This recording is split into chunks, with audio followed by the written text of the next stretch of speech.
오늘 저와 함께 잠시 나누고자 하는 주제, 요한계시록의 교회론, 진품과 짝퉁 이야기.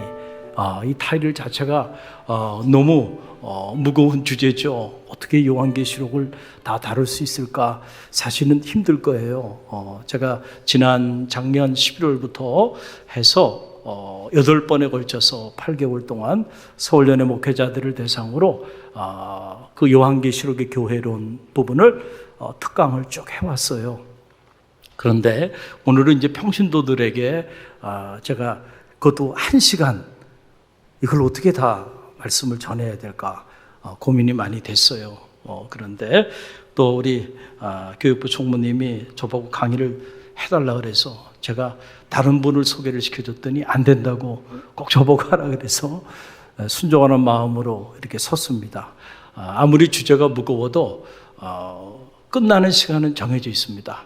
두려워하지 마시고 제가 시간 안에 끝내드릴 테니까 편안한 마음으로 여러분들이 함께 하시면 좋겠어요. 요한계시록이라는 이 말씀이 어떤 말씀인가 정도 개론적인 차원에서 짧게 제가 소개하는 그런 시간을 좀 갖고자 합니다.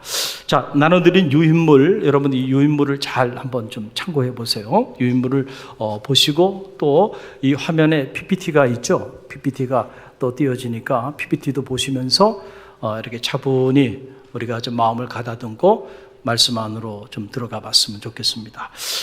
첫째 나눠드린 유인물을 보게 되면 첫 번째 질문이 나오죠. 우리 함께 읽어봅니다.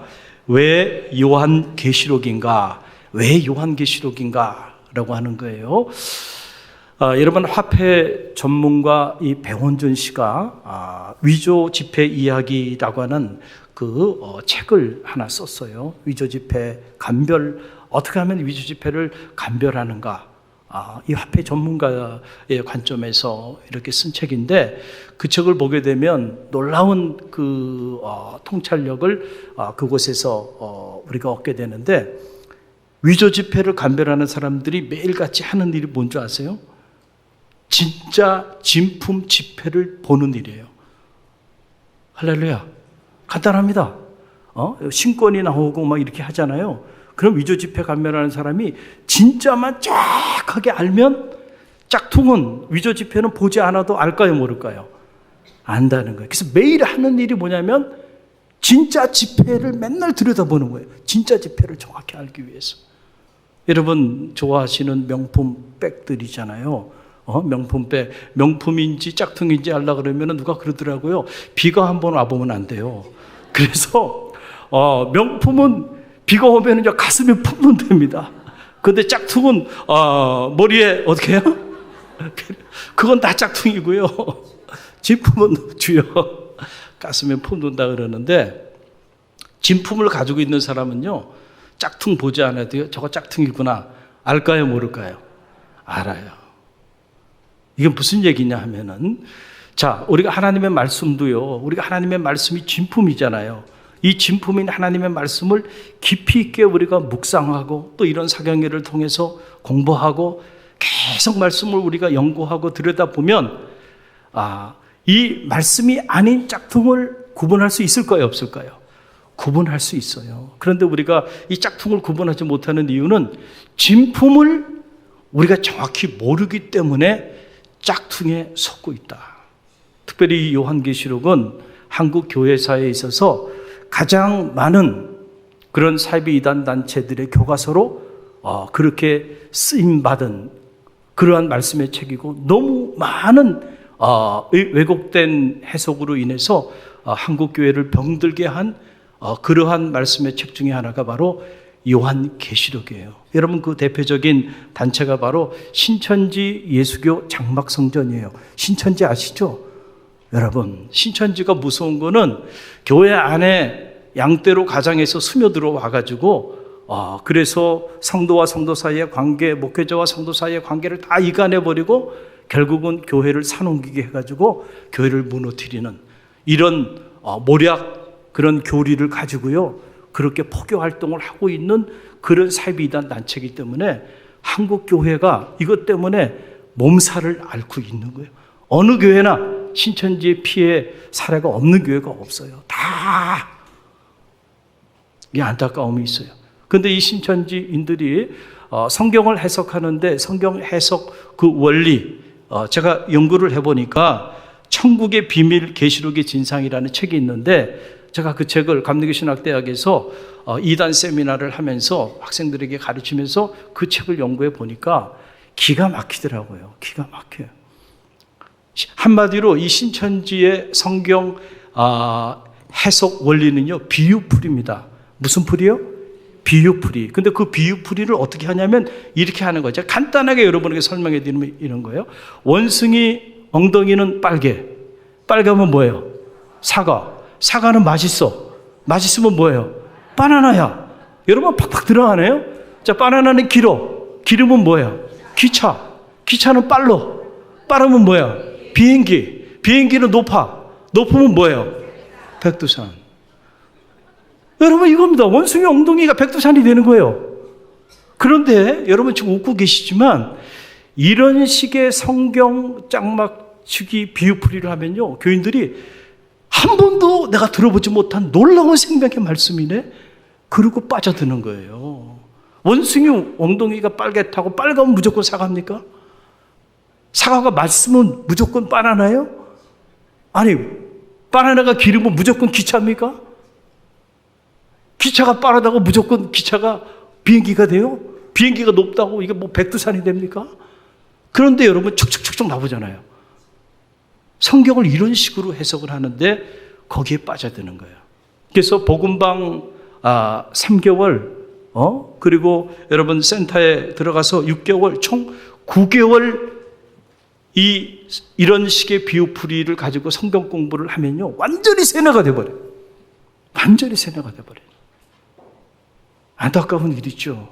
그래서 지금 한국 교회는 지금 우리 감리교만 해도 코로나 이전과 이후에 무려 16만 명이 감소했어요. 16만 명이면 1000명 모이는 교회 160교회가 사라져버렸습니다. 그런데 신천지는 해마다 10,000명 이상씩 수료자들이 나오고 있어요. 지금 14만 4천 명을 넘은 지가 벌써 오래예요. 30만을 넘었습니다. 거기에 3분의 2 이상이 기성교인들의 수평 이동을 한 거예요. 청년들도 말할 거 필요 없고요. 이게 끔찍한 일이죠. 우리가 진품인 하나님의 말씀을 정확하게 우리가 연구하고 이해하지 않았기 때문에, 그래서 짝퉁들이 판을 치는 거고 그 짝퉁 앞에 무릎을 꿇고 영혼을 팔고 있는 거예요. 여러분, 이런 끔찍한 현실에 우리가 자리하고 있기 때문에 한국 교회가 이 요한계시록에 대한 이해를 가져야 한다. 그렇지 않으면은 이런 사이비 이단 단체들의 이 말도 되지 않는 과대망상적 해석을 하고 있는데, 그들은 뭐라고 말하냐면 오직 요한계시록의 말씀은 신천지의 교주인 이만희 그 사람만이 이 말씀의 봉을 풀 수 있는 유일한 사람이라는 거예요. 누구도 이 말씀을 해석할 수 없다. 야, 참 놀랍죠.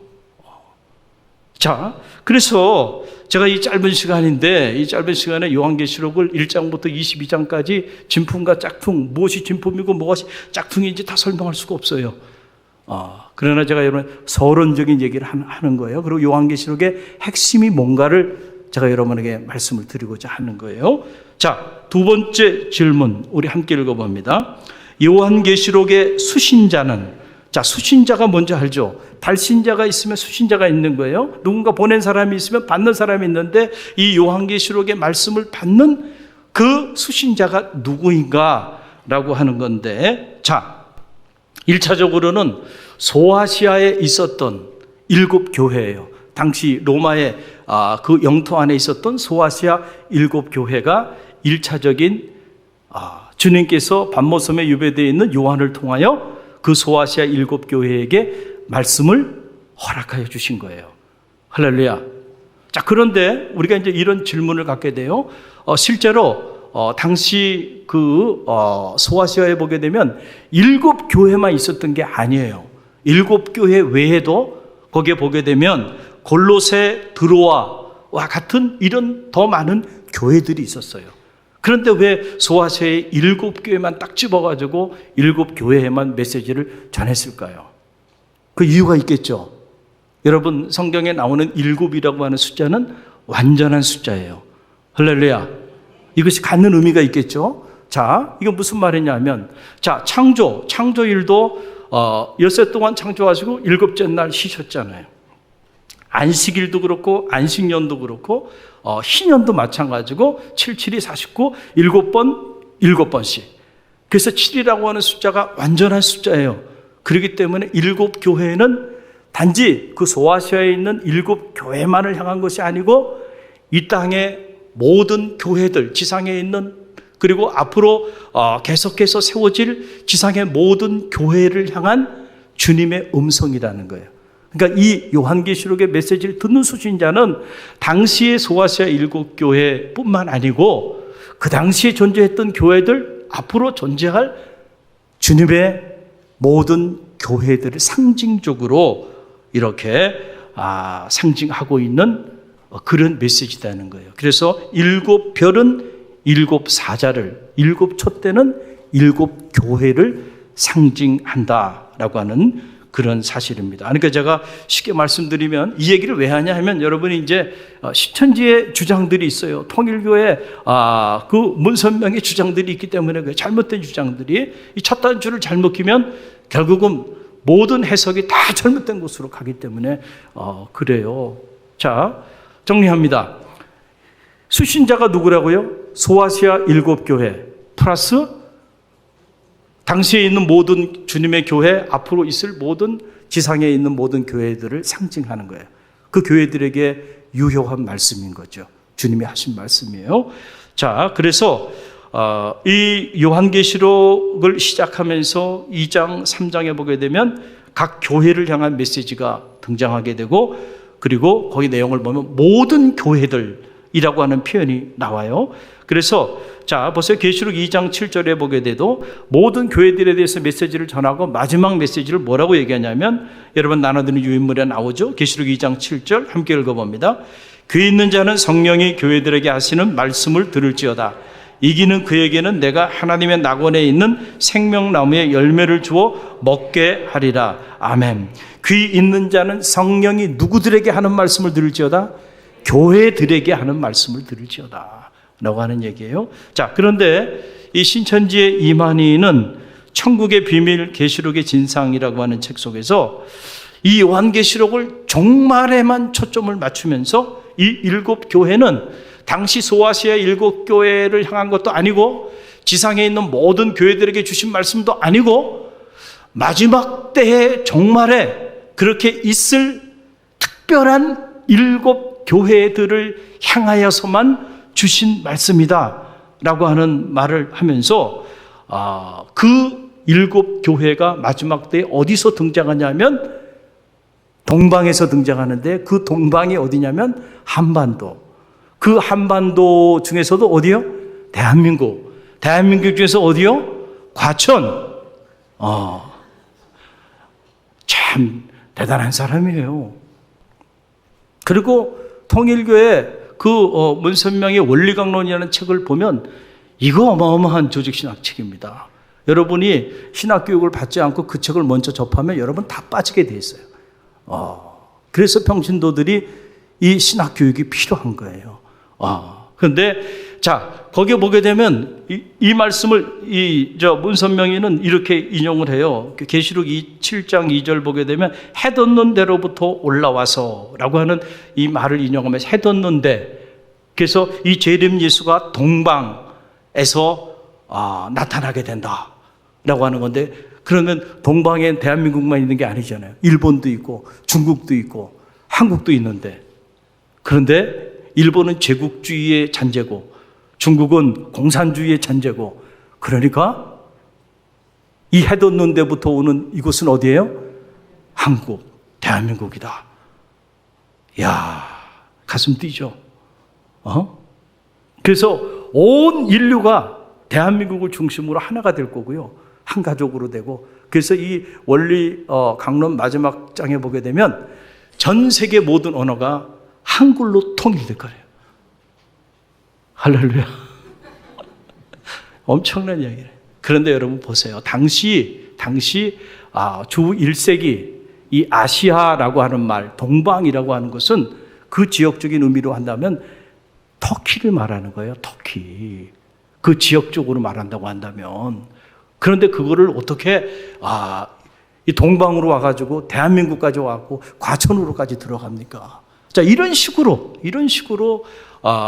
이 요한계시록의 수신자를 이렇게 제한하고 자기 멋대로 이렇게 해석을 해서 왜곡을 시키고 있다는 거죠.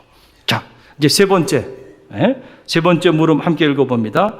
요한계시록의 영적 주제는 무엇인가? 참 이게 중요해요. 그럼 요한계시록이라는 이 말씀의 책의 영적인 주제가 뭘까? 여러분이 생각하기에 요한계시록은 어떤 책이에요? 종말에 관련된 책이라고 생각하잖아요. 그래서 시한부 종말론자들이 이 종말에 대한 얘기를 계속 이 계시록을 가지고 이상한 비유풀이를 하면서 휴거가 가까웠다 그러고 임박한 종말론을 얘기하고 그래가지고 한국 사회를 얼마나 어지럽혔어요. 얼마나 힘들게 했습니까?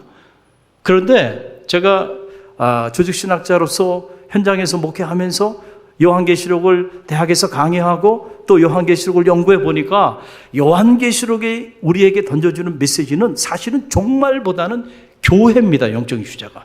따라해보세요. 교회.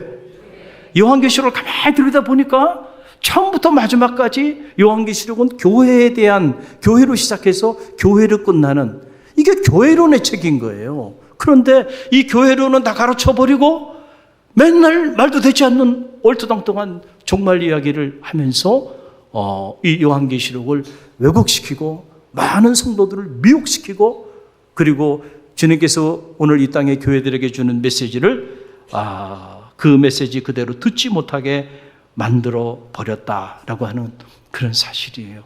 여러분, 그래서 요한계시록의 영적인 주제는 뭐라고요? 교회예요, 교회. 자, 제가 그러면 왜 교회인가? 제가 아무리 근거 없이 막 이렇게 얘기하면 저도 이상한 곳으로 가겠죠.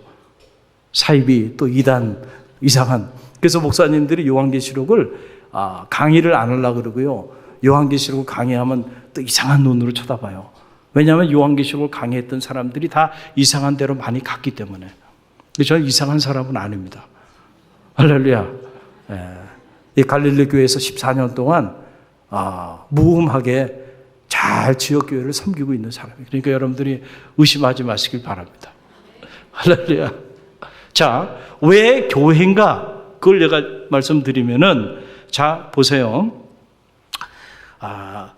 이 교회라고 하는 단어는 헬라어로 에클레시아라고 하는 단어인데, 자, 이 단어가, 에클레시아라는 이 단어가 요한계시록을 보게 되면, 자, 1장부터 3장까지, 그러니까 계시록을 문을 여는 1장부터 3장까지 무려 몇 번이나 나오냐면 18번이나 나와요. 여러분 나눠드린 유인물을 한번 보세요.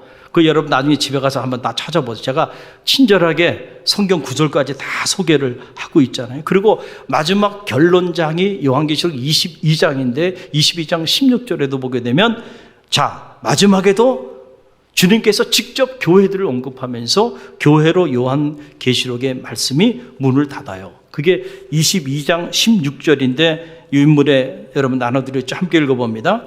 나 예수는 교회들을 위하여 내 사자를 보내어 이것들을 너희에게 증언하게 하였노라. 아멘. 누구를 위하여?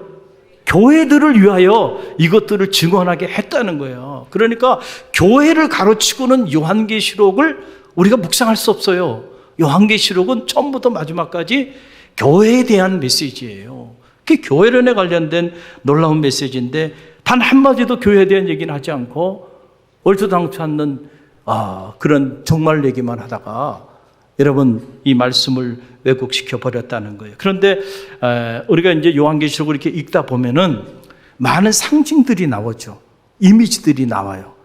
그래서 우리가 이제 혼란을 겪는 거고 이 상징 때문에 비유풀이를 막 해버리는 겁니다. 이단들이. 그런데 신학적으로 보면 여기 요한계시록에 나오는 이 수많은 상징들이 다 하나같이 일관되게 뭐를 상징하는 거예요? 오늘 제가 물어보면 교회라 그러면 맞는 거예요. 뭘 상징해요? 교회. 자, 그래서 여러분 나눠드린 유인물을 보세요. 자, 유인물을 보세요. 내가 예를 들어 그래서 쭉 나오는데 우리 함께 그 앞에 상징들만 빨리 읽어봅니다.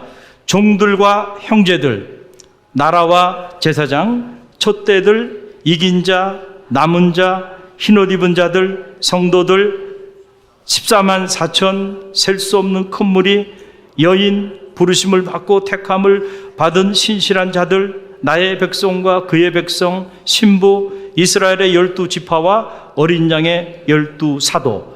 자, 요한계시록 전체에 이 메시지들이 나오는데 지금 이 이미지, 이 상징을 말도 되지 않는 그런 주제로 해석을 하고 풀이를 하고 있단 말이에요. 그런데 이것은 일관되게 다 뭐에 대한 상징이고 이미지예요?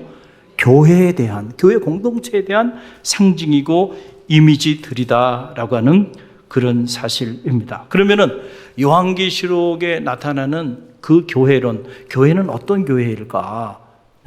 제가 짧게 말씀드리면 이중적 교회론이에요. 한번 따라해보세요. 이중적 교회론. 좀 어려운 용어일 수 있는데 제가 쉽게 설명을 드릴게요. 자, 보면 요한계시록 안에는 두 종류의 교회가 등장해요. 여러분이 실제로 요한계시록을 깊이 묵상해 보면 다 알게 되는 내용이에요. 하나는 지상교회, 교회론. 지상교회. 지금 이 갈릴리 교회, 도봉지방에 있는 28개 교회가 지상교회죠. 이 지상교회에 관한 메시지들이 자, 요한계시록 안에 나와요. 그런데 지상교회에 대한 메시지만 있는 게 아니고 플러스 뭐가 있어요? 따라서 천상교회. 천상교회에 대한 이야기가 동시에 같이 나옵니다. 그래서 지상교회와 천상교회의 이야기, 그것이 바로 뭐냐면 요한계시록이에요. 교회의 본질, 교회의 영적 전쟁, 교회의 최후 승리, 그것을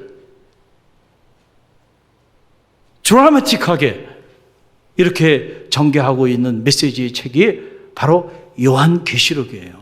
근데 우리가 누구도 요한계시록 묵상하면서 교회와 교회론에 대한 이야기를 하질 않는 거예요. 이게 참 가슴이 아픈 일이죠. 할렐루야. 여러분 기도해 주세요. 제가 올해 한 해 이걸 책으로 씁니다. 그래서 한국교회에 소개를 합니다. 안타까운 마음 때문에. 네. 지상교회와 천상교회에 대한 이야기예요. 그래서 지상교회, 천상교회라는 건 뭐냐면 이미 하나님의 나라가 성취된 교회, 이걸 우리가 신학적으로 승리한 교회라고 말해요. 이 승리한 교회가 바로 천상교회예요. 그렇죠? 승리한 성도들, 그 성도들이 모여 있는 그 주님의 보좌, 그 하늘 보좌, 이게 천상교회예요. 그런데 이 지상에 있는 교회는 아직 우리가 승리하지 못했어요. 그래서 우리는 아직도 우리 역사 속에서는 치열한 영적 전쟁을 치르고 있어요. 그렇죠? 그래서 이걸 전투하는 교회라고 말해요. 승리하는 교회, 전투하는 교회. 하늘교회, 지상교회. 천상교회, 지상교회. 자, 이 두 교회의 이야기. 그래서 이미 하나님의 나라를 성취한 천상교회의 그 영적인 계시를 통하여 지상교회의 생명의 메시지가 선포되고, 그리고 마지막 때의 지상교회와 천상교회가 새하늘과 새 땅을 맞이하면서 하나로 교회의 완성을 이루는 그런 놀라운 구원의 역사를 보여주고 있는 말씀의 책이 바로 요한계시록이라는 거예요. 그러니까 이 요한계시록을 묵상해야 될까요? 묵상하지 말아야 될까요? 우리가 묵상해야 돼요. 묵상해야 돼요. 자, 그럼 네 번째, 여러분 나누던 유인물을 보세요. 자, 여러분 복 받는 거 좋아하시죠? 네, 한국 사람들 다 복 좋아하잖아요. 얼마나 복을 좋아하면 글쎄 사람 이름에도 복자를 집어넣잖아요. 제 이름의 복자가 복복자입니다. 그냥 가구에도 복이 있고 무슨 수조에도 복이 있고 복 좋아해요. 복 좋아해요. 요한계시록을 보게 되면 복이 있는 자, 요한계시록에 말하는 복이 있는 자, 그 복 있는 자의 이야기들이 나오는데, 자 보세요. 계시록 1장 3절 말씀을 보세요. 중요한 말씀입니다. 우리 함께 읽어봅니다. 이 예언의 말씀을 읽는 자와 듣는 자와 그 가운데 기록한 것을 지키는 자는 복이 있나니 때가 가까움이라. 아멘. 요한계시록의 문을 열면서 정말로 복 있는 자가 누군가라고 하는 걸 얘기해요. 여기서 복이라고 하는 말은 헬라어 언어로 마카리우스라고 하는 말이에요. 이 말은 히브리어 아수레이를 번역한 거예요, 헬라어로. 그리고 한글로 번역하기를 복으로 번역한 거예요. 그런데 본래 이 마카리우스라고 하는 이 언어의 의미는 행복한이라는 말이에요. 따라서 행복한. 그러니까 언어 그대로 번역한다면 누가 행복한 사람입니까? 그 사람은 세 가지로 나누는 거예요. 첫째는 말씀을 읽는 자, 말씀을 듣는 자, 그리고 그 말씀을 지켜 행하는 자가 어떻게 되는 거예요? 행복하다는 거예요. 행복에 이르는 8가지 길. 제가 그 예수의 행복론 그 책을 통해서 한국교회 안에 이 복의 개념을 재해석해서 소개했잖아요. 그냥 기복적 신앙 안에서의 이 복의 개념을 넘어서는 거예요. 주님이 우리 가운데 가르쳐 주신 것은 산상수훈을 통해서 8가지 행복에 이르는 길을 우리에게 가르쳐 주셨어요. 그런데 우리가 신앙생활 하면서도요, 복음의 담지자로 살면서도 정말 행복한 삶을 사는 사람들을 만나기가 참 어려워요. 제가 이렇게 집회나 특강을 가보면 그래도 도봉지방은 분위기가 좋네요. 할렐루야. 그런데 어디는 가면은요, 첫날요 가면 잡아먹을 것 같아요. 저도 이분들이 뭐 저하고 싸우자고 나온 건지, 다 교회 중직자들 거예요. 장로님들이고 최소한 권사님들, 최소한 집사님들일 텐데 얼굴이 굳어 있어요. 불쌍해요. 왜 그럴까? 저분이 신앙생활 하지만 행복하지 않구나. 느낄 수 있어요, 없어요? 있죠. 명의는 뭐를 보고 그 사람의 알아요? 얼굴만 봐도 딱 보면은 명의는 진단하는 거예요. 영적으로도 마찬가지예요. 여러분 얼굴만 보면 행복한 삶을 사는지 그렇지 않은지 얼굴에 다 쓰여 있어요.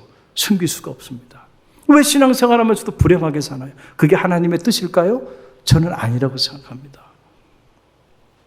거룩이 행복입니다. 할렐루야. 하나님은 우리를 행복한 자로 부르셨어요. 그 신명기에 보게 되면 너같이 행복한 자가 어디 있느냐. 이스라엘이여 너는 행복한 자로다 그랬잖아요. 할렐루야. 네. 말씀을 우리가 읽고 듣고 그 말씀을 지켜 행하면 우리는 행복하지 말래도요, 행복하게 돼 있습니다. 불행하게 사는 이유가 어디 있는가? 여러분 말씀을 읽지 않아요. 말씀을 듣지도 않아요. 그 말씀을 지켜 살아가지도 않아요. 그러니까 불행한 거예요. 돈이 없어 불행한 게 아니라니까요. 사회적 지위가 낮아서 불행한 게 아니에요. 요한계시록이 말하는 행복론은 바로 여기에 있어요. 저는 말하는 여러분 모두가 행복한 삶을 사시기를 간절히 바랍니다. 자, 그럼 넘어갑니다. 이 시간이 없으니까 제가 쭉쭉 넘어갑니다. 자, 그럼 네 번째 여러분 이 인물을 보세요. 네 번째 주제인데 우리 함께 읽어봅니다. 요한계시록의 교회론적 구조는 그랬어요. 자, 요한계시록이 영적으로 보면 교회 관련된 그런 메시지라고 그랬잖아요. 지상교회와 천상교회 이야기다. 이 말씀을 드렸는데, 자, 그러면은 제가 요한계시록을 연구해 보니까 요한계시록이 요 박스 안에 제가 설명해 준 것처럼 이렇게 간략한 구조로 정리가 되더라고요. 할렐루야. 네.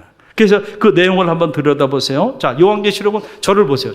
간단해요. 여러분도 이 시간에 한 1, 2분 안에 요한계시록 전체 그 구조를 파악할 수 있어요. 요한계시록은 1장부터 몇 장까지? 22장까지 있다는 거예요. 요한계시록이 몇 장까지 있어요? 22장. 벌써 여러분 파악했어요? 22장까지 있는데 요한계시록을 딱 여러분 실제로 보면 처음에 나오는 1장부터 3장은 뭐에 대한 얘기예요? 내용을 한번 보세요. 이제는 1장부터 3장은 지상교회에 대한 얘기. 이게 뭐예요? 소아시아 7교회에 대한 메시지가 1장부터 3장에 나와요. 그게 주제입니다. 자, 그 다음에 4장부터 5장은 어떤 메시지가 나오면 천상교회 하늘보좌에 대한 얘기가 나와. 4장부터 5장은 읽어보세요. 천상교회 이야기입니다. 천상교회 하늘보좌에서 어떤 일들이 일어나는가? 거기에 대한 메시지예요. 자, 정리됐죠? 1장부터 3장은 뭐라고요? 지상교회 이야기. 4장하고 5장은 천상교회 이야기. 자, 그러면은 중간에 6장부터 16장은 어떤 이야기냐 하면은 마지막 때에 하나님께서 이제 심판하시는데 세 가지 심판을 하시게 되고 그 심판의 과정에서 지상교회는 치열한 영적 전쟁을 치르게 된다는 거예요. 마지막 이 환란의 때에. 그래서 그 내용, 자, 세 가지 심판과 그리고 지상교회의 치열한 영적 전쟁에 대한 이야기. 할렐루야. 자, 여기까지 정리가 돼요? 그러면, 자, 네 번째는 뭐냐면 그 마지막 심판을 통해서 바벨론은 뭘 상징하냐면 악을 상징하고 악인을 상징하는데 그 심판을 통해서 악인이 멸망하는 거예요. 바벨론은 멸망하고 의인은 승리하게 되는 거예요. 그래서 악이 무너지고 의인이 세워지는 거예요. 그래서 지상교회 승리의 찬양이 울려 퍼지는 이야기가 17장에서 19장에 나와요. 반드시 여러분 감리교 교리적 선언에도 나오잖아요. 우리는 의의 최후 승리를 믿습니다. 할렐루야. 우리가 두려워할 필요가 없어요. 우리는 반드시 승리합니다. 요한계시록은 그것을 우리에게 얘기해 주고 있어요. 아무리 바벨론의 그 세력이 강해도요, 결국은 무너지게 되어 있다는 거예요. 그래서 마지막에 나오는 것은 이게 무너졌기 때문에 이제 천년 왕국을 세우고 지상교회와 천상교회가 하나로 만나면서 새하늘과 새 땅이 도래하는 이야기. 그 구원의 드라마가 요한계시록이에요. 간단하죠? 자, 이제 저를 보세요. 정리합니다. 자, 처음에 어떤 이야기가 나온다고요? 지상교회에 대한 메시지. 두 번째, 천상교회에 대한 이야기. 세 번째, 마지막 때에 세 가지 심판과 그 심판의 때에 치열한 영적 전쟁이, 교회 영적 전쟁이 일어난다는 거. 그리고 난 다음에 바벨론은 멸망하고 천상교회 승리 찬양이 일어나게 되고 천상교회와 지상교회가 천년 왕국을 이루면서 교회가 완성되는 거예요. 새 하늘과 새 땅이 완성되어지는 거예요. 할렐루야. 그래서 창세기에서 말하는 그 창조, 이걸 원창조라고 말하는데 그 창조는 시작되었어요. 그러나 창조의 완성은 요한계시록을 통하여 교회의 완성과 함께 하나님의 창조의 완성이 이루어지는 거예요. 할렐루야. 이게 이렇게 짝이 맞아야죠. 원숭이 엉덩이는 빨개 하면 사과는 뭐 바나나. 여러분 이런 비유풀이를 하니 이게 얼마나 무지한 비유풀이입니까? 그런데 제가 참 놀라운 거는 이런 무지한 비유풀이에 성도들이 은혜를 받더라는 거예요. 야, 여기에 미치겠어요. 이런 말도 되지 않는 이 비유풀이, 이 짝맞추기 비유풀이에 여기에 다 빠져서 여기에 다 넘어간다는 거예요. 그래서 저도 비유풀이를 해볼까? 그런 생각을 한 적도 있어요. 말도 안 되는 얘기죠. 할렐루야. 자, 그러면은 자, 넘어와서 여기 요한계시록의 관전 포인트예요. 여러분들이 이제 요한계시록을 묵상할 때에 이 주제 하나하나가 한 학기 내내 다뤄야 될 주제지만 제가 지금 짧게 말씀을 드려요. 어려워요? 이해되시죠? 이해되셔요?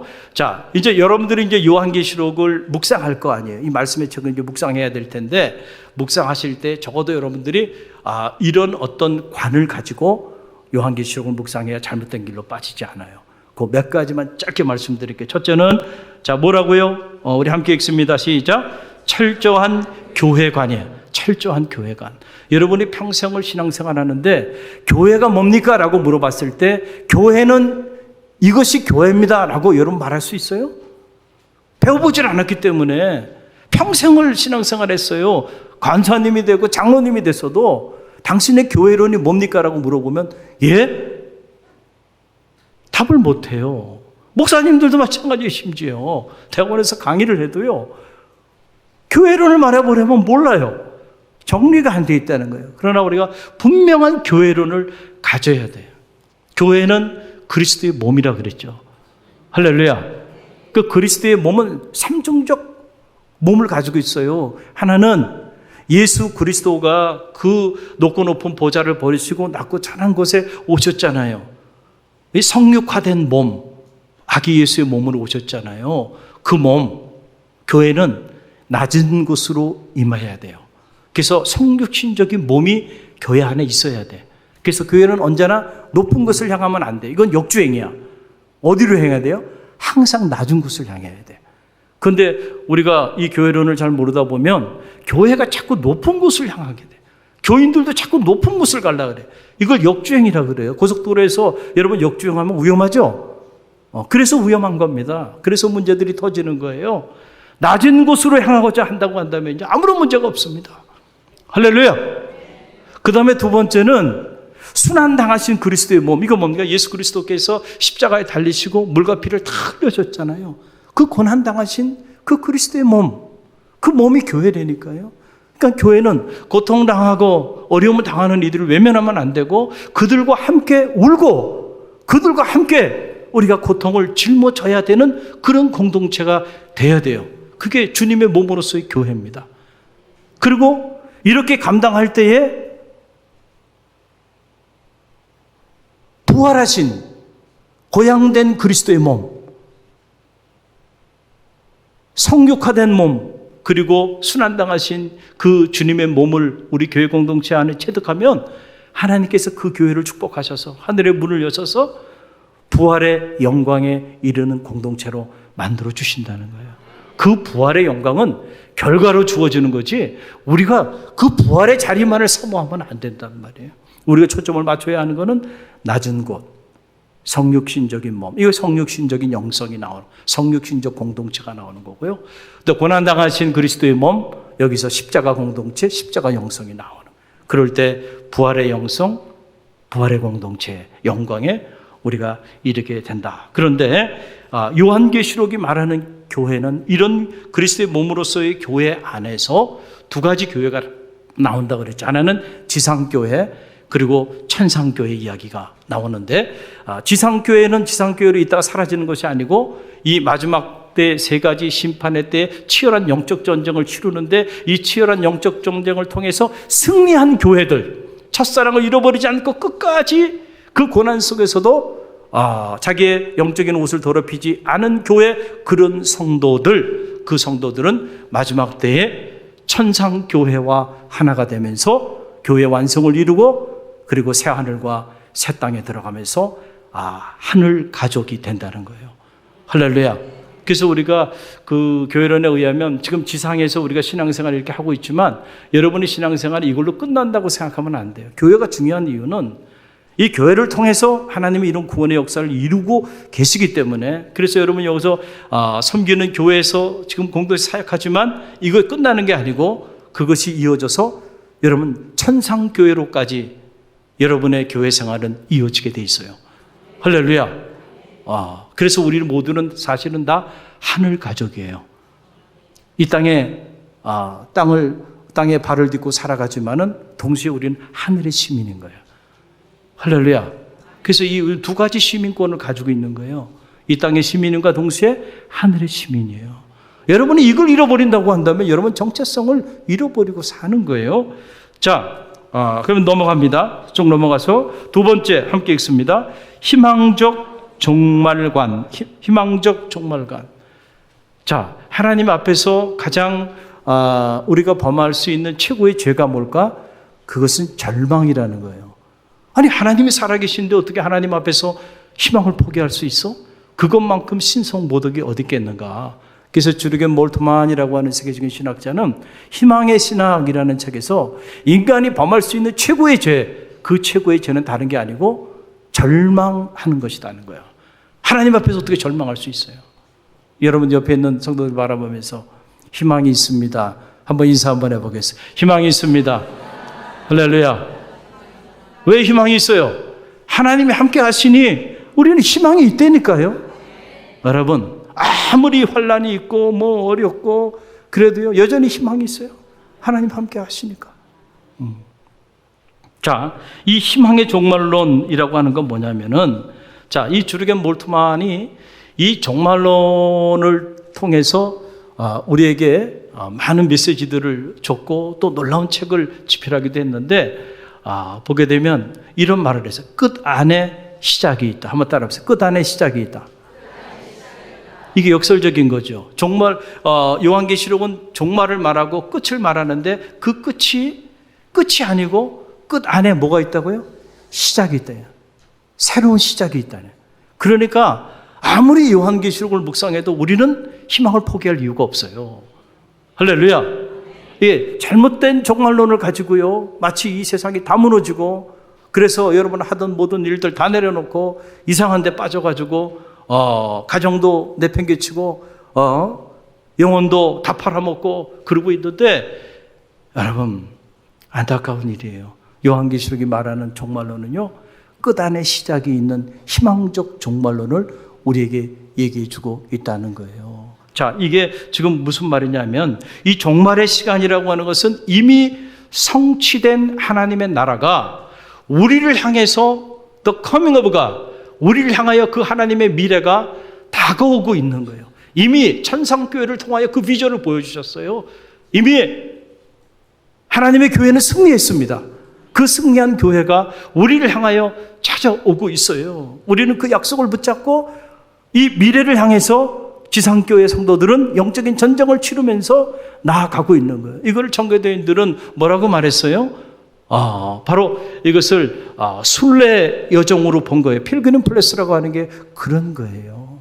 이 치열한 영적 전쟁을 통하여 어디를 향하여 가요? 본향을 향하여 이 세상 나그네 길을. 여러분 이 찬양 알잖아요. 할렐루야. 번영을 향하여 우리는 나아가는 거고요. 결국 이 번영을 향하여 나아가는 이 치열한 영적 전쟁에서 우리가 승리할 수 있는 이유는 이미 게임이 끝난 게임을 우리는 하는 거라는 거예요. 자, 보세요. 예를 한 가지 들어드릴게요. 자, 창세기에 보게 되면 아브라함의 이야기가 나오죠. 자, 하나님이 아브라함에게 백세에 얻은 아들 이삭을 모리아 산에 바치라 그랬어요. 여러분 바치겠어요? 못 바치죠. 아니, 내가 죽으면 내가 죽었지 백세에 얻은 아들을 어떻게 산 제물로 바칩니까? 말도 되지 않는 미래예요. 언제나 하나님의 말씀은 우리에게 늘 말이 안 됩니다. 그래서 우리가 말씀 앞에서 늘 갈등하는 거예요. 그 말씀에 쉽게 순종하지 못하는 거예요. 그러나 하나님은 큰 그림을 가지고 계세요. 할렐루야. 그걸 받아들이는 게 뭐예요? 피데스. 그게 믿음이에요. 주님은 그 믿음이 겨자씨만큼만 있다 할지라도 산을 옮긴다는 얘기를 하신 거예요. 할렐루야. 자, 말도 되지 않는 미래죠. 그러나 아브라함이 그동안의 오랜 훈련의 과정을 통해서 하나님에 대한 믿음이 그 안에 자리했어요. 그래서 하나님이 알아서 하시겠지. 자기 아들을 쳐 죽이는 산 제물로 바치는 미래를 향하여 아브라함이 나아갑니다. 그렇죠. 그런데 하나님은 이미 앞서가셔서 모든 걸 예비하시고 아브라함을 찾아오고 계시잖아요. 여호와 이레의 하나님, 여러분의 인생의 앞길에 앞서가셔서 이미 모든 것을 예비하시고 오늘 하나님께서 여러분에게 찾아오고 계시다니까요. 그러니까 우리는 아무리 그 미래가 막막하고 절망스럽고 말이 되지 않고 발이 뛰어지지 않다 할지라도요, 담대할 필요가 있어요. 할렐루야. 우리의 종말은 희망적입니다. 언제나 승리하게 돼 있어요. 그래서 요한계시록이 말하는 종말론은 우리를 두려움과 공포에 떨게 하는 종말론이 아니고 우리에게 희망을 심어주는 종말론이라니까요. 그런데 이런 메시지가 여러분 선포되고 있지 않았기 때문에 이 잘못된 곳으로 다 흘러버렸다는 거예요. 세 번째, 함께 읽겠습니다. 선명한 인생관. 자, 이 선명한 인생관, 이게 중요해요. 우리 인생이 어디서부터 와서 무엇을 위해 살다가 어디로 가는가. 지금 이 성화는 이 고갱이라고 서구 인상주의 화가 중에 대표적인 화가 고흐와 고갱이 있는데, 이 고갱이 정말 우리 인생이 어디서부터 와서 무엇을 위해 살다가 어디로 가는가, 이게 궁금했어요. 그래서 문명의 이기가 때묻지 않은 타히티 그 섬으로 들어가서요, 이 물음에 대한 답을 자기 나름대로 찾고자 노력한 거예요. 그래서 세계적인 불의 대작을 그린 거예요. 이 그림이 창세기를 모티브로 해가지고 이 그려진 내용인데, 우리는 어디서 왔는가, 우리는 무엇인가, 우리는 어디로 가는가, 이 대작의 주제입니다. 여러분은 어디서 와서 무엇을 하다가 어디로 가는 인생입니까? 요한계시록은 읽어보면 그 사실을 선명하게 얘기해줘요. 우리는 다 하나님께로부터 왔다는 거예요. 믿습니까? 그리고 하나님을 위해 살다가 결국 누구 품으로 가요? 하나님께로 돌아가요. 할렐루야. 간단해요. 우리는 이 분명한 인생관을 가지고 있어야 돼요. 그런데 우리가 이 인생관이 흔들리면 그때부터 여러분 여러 가지 시험에 빠지게 되고 그때부터 문제 가운데 휩싸이게 된다라고 하는 그런 사실이에요. 자, 넘어갑니다. 네 번째 함께 읽습니다. 분명한 내세관. 자, 분명한 뭐예요? 내세관. 요한계시록을 읽어보면 우리는 분명한 내세관을 갖게 돼요. 언제부터인가 한국교회 강단에서 이 내세에 대한 메시지가 사라져버린 거예요. 그리고 현세의 축복만을 얘기하는 메시지들로 남부해버리고 말았어요. 안타까운 일이라고 저는 생각합니다. 만약에 여러분들이 신앙생활하면서 분명한 내세관을 가지고 있지 않다고 한다면 여러분만큼 불행한 사람은 없을 거예요. 분명한 내세관이 있게 되기를 간절히 바랍니다. 여러분, 이 땅에 살면은 시작이 있었지만 그러나 반드시 끝이 있어요. 이걸 터미널이라 그래요. 제가 유학생활 할 때에, 박사과정에 있을 때에 제가 존경하는 그 목사님 사모님이 이 갑상선 암에 걸리셨어요. 그래서 USC 대학에 그 입원을 하고 계셨는데 이제 마지막 그 고통당하시면서 마지막 하나님 품에 가시게 되었는데 제가 시간이 좀 있어서 그 미국의 대학병원에 있다 보니까 그 목사님도 연로하시고 또 아들들은 다 한국에 있고 그래서 통역도 필요하고 그래서 제가 시간을 내서 마지막 가는 길을 도와드렸어요. 그런데 마지막 그 의사를 만났는데 의사가 처방을 하는데 이런 그 처방전에 대각선으로 딱 한 자 써주더라고요. 터미널, 영어로. 저는요 그때 이 터미널이라는 단어가 의학적인 용어인지 처음 알았어요. 저는 상봉터미널만 알았지. 제가 군생활을 27사 이기자부대에서 근무해가지고 맨날 상봉터미널을 통해서 오고 가고 하면서 그런 터미널만 알았지 이 터미널이 의학적인 용어구나. 그러니까 인생의 마지막 정착점에 도달했다. 그러니까 더 이상 no more treatment, 더 이상 약도 주지 말고 더 이상 어떤 처방도 하지 말아라는 거예요. 끝이다는 거예요. 이분은. 이해가 되세요? 자, 우리는 시작이 있으니 끝이 있을까요? 없을까요? 갑자기 좀 우울해지십니까? 그러나 우울해하지 말아요. 요한계시록의 교회론을 알면 끝 안에 뭐가 있다 그랬어요? 시작이 있어요. 우울할 필요 없어요. 여러분, 나이 들었다고요? 서글퍼할 필요 없어요. 우리는 새로운 시작이 우리를 기다리고 있다니까. 만약에 여러분이 그 사실을 정말 믿지 않는다고 한다면 여러분은 복음의 3분의 1을 잃어버린 겁니다. 심리학에 쫓은 가짜 복음에 여러분 목매지 마세요. 시작이 있으면 뭐가 있다고요? 끝이 있어요. 끝이 있어요. 그래서 우리가 이 은퇴 준비도 중요하지만요. 은퇴 준비보다 더 중요한 게 뭐냐면 사후 준비예요. 여러분 사후 준비는 하셨어요? 네, 사후 준비보다는 뭐에 올인하고 있어요? 은퇴 이후를 어떻게 살까? 은퇴 연금은 어떻게 들까? 그리고 이렇게 보면 제가 요즘에 이제 건축에 관심이 많다 보니까 유튜브에 이렇게 보게 되면 이렇게 집 짓는 그런 유튜브 채널들이 많아요. 그래서 그거 보면 시간 가는 줄 모르겠더라고요. 언제부터 이렇게 집 짓는 거에 관심이 이렇게 막 생기더라고요. 재밌어요 보면. 그런데 가끔 이렇게 보면 말이죠. 요즘 그 은퇴 이후에 내가 이렇게 살겠다. 참 다들 로망이 있죠. 뭘 전원에 가서 전원주택을 짓고 그렇게 살고 싶어서요. 대한민국의 전원주택이 얼마나 많아졌는지 몰라요. 그렇죠? 그런데 보니까 그 거대하게 막 그냥 어떤 경우는 몇천 평 되는 막 이런 곳에 막 궁궐 같은 전원주택을 막 줘놓고요. 그런데 이제 은퇴 후에 살겠다고. 그런데 그게 헐값으로 나왔어. 저게 왜 헐값으로들 나왔을까? 생각해 보니까 이유가 있어요. 사연이 있는데 은퇴 이후에 그렇게 좋은 전원에서 이렇게 좋은 집을 져놓고 그렇게 평생 살겠다고 결단하고 들어갔는데 간지 한 4년, 5년 만에 여러분 질병에 걸려가지고요. 더 이상 그 지방에 살 길이 없어. 병원을 다녀야 돼. 할렐루야. 그래서 평생 살 것처럼 영원히 살 것처럼 그렇게 엄청난 자재들을 가지고 유럽의 그 유럽식 그 좋은 고급 자재들을 가지고 집을 다 줘놓고 말이죠. 몇 년 살지도 못하고 결국은 다 헐값으로 팔고 어디로 와요? 지금 여러분 어디 살고 계세요? 감사하시기 바랍니다.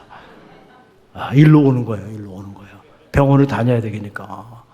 병원을 다녀야 돼. 자, 그걸 보면서 느끼는 느낌이 그렇구나. 사람들이 이렇게 어리석구나. 이 땅에서 천년 만년 살 것처럼 생각해. 물론 100세 인생, 120세 시대가 됐다라고 얘기하지만은 말이죠. 여러분, 그것도 하루가 1000년 같고 1000년이 하루 같은 하나님의 시간의 관점에서 보면 여러분, 하루도 되지 않는 시간이에요. 하나님에게 눈 깜짝하면은 1000년이 하루 같은데요. 하나님의 시간의 관점은 인간사 100년 아무것도 아니에요. 그런데 영원히 살 것처럼 은퇴 후위로 막 준비한다 그러면서 여러분, 정말로 준비해야 되는 건요, 사후 준비입니다. 할렐루야. 여러분, 마지막 인생의 터미널이 왔을 때 그 터미널에 알곡과 쭉정이를 가른다는 거예요. 요한계시록은 분명히 그 사실을 얘기하고 있어요.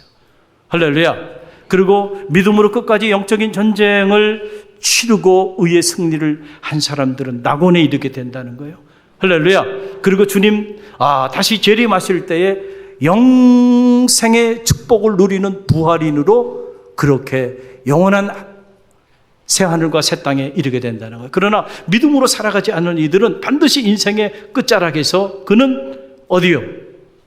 지옥에 던져진다. 수월에 던져지게 된다는 거예요. 고통 가운데 있다가 주님 재림하실 때에 그는 죽고 싶어도 죽지 못하는 그러한 심판의 부활로 부활하게 돼서 영원히 타는 불못에 던져지게 된다는 거예요. 이것을 요한계시록은 둘째 사망이라고 말해요. 저는 이 둘째 사망에 들어가지 않게 되기를 간절히 바랍니다.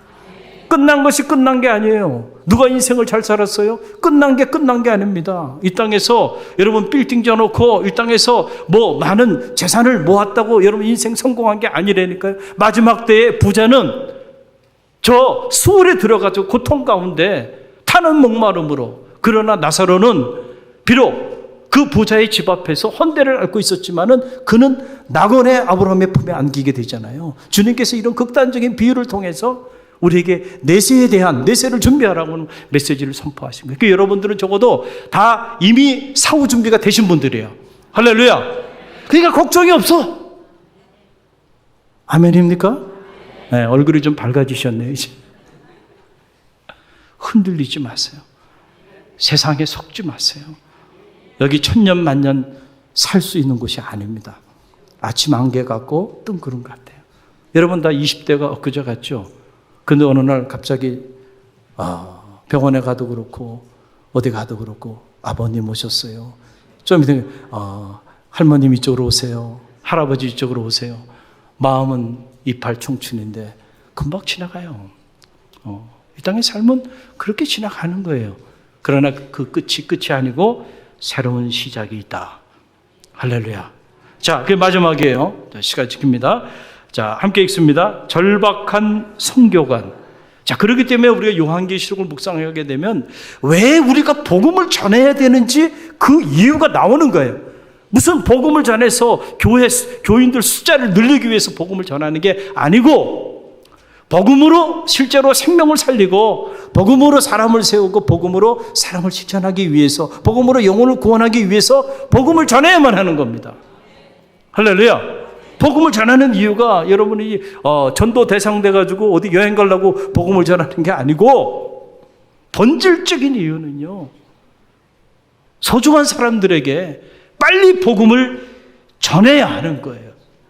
그렇지 않으면 여러분, 종말론이라고 하는 건 종류가 있잖아요. 역사적 종말론, 우주적 종말론.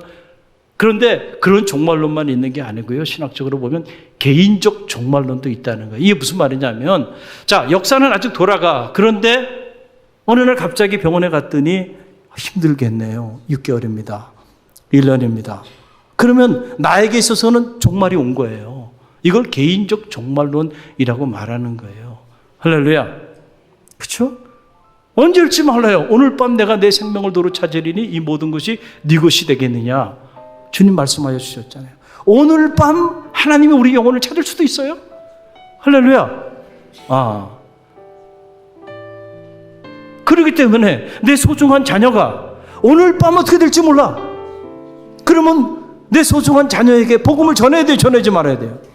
복음을 전해야죠. 복음을 전해야죠. 그 자녀에게. 무슨 나중에 유산 물려줄 것만 생각하지 말고요. 내일 어떻게 될지 모르는데요. 절박한 성교관입니다. 그래서 우리가 깨워서 복음을 소중한 이들에게 전해야 돼요.